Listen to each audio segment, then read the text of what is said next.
BDR হত্যাকাণ্ডর সুষ্ঠু বিচার, বিগত সরকারের আমলে অন্যায়ভাবে যত নির্যাতিত, চাকরিচ্যুত সেনাবাহিনী এবং বিসিএস কর্মকর্তা তাদের নিয়ে বিচার প্রতিষ্ঠিত, শাপলা চত্বর হত্যার বিচার, দলমত নির্বিশেষে যত মানুষ খুন হয়েছে, নির্যাতিত হয়েছে তাদের ন্যায় বিচার, শহীদ ওসমান হাদির হত্যার বিচার।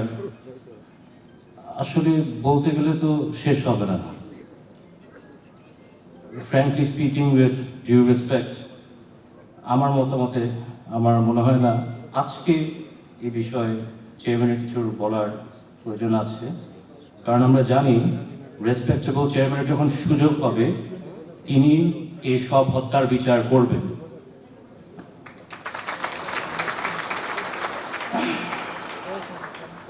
সব কথা তো ভাষায় বলতে নেই, হৃদয়ের টানে বুঝেননি। আমরা সবাই অনেক সাফার করেছি in some shape or form, but we are a military family and we have faith that no atrocity will go unanswered.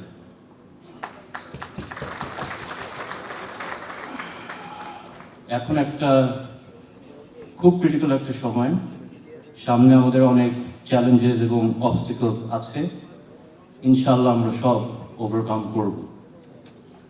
অনেক পলিসি রিলেটেড ডিসকাশন করতে চেয়েছিলাম, বিডিআর হত্যাকাণ্ড নিয়ে বিস্তারিত অনেক ইস্যু নিয়ে কথা বলতে চেয়েছিলাম, but election is only 5 days away, time is limited, তাই সময় আর নষ্ট করলাম না।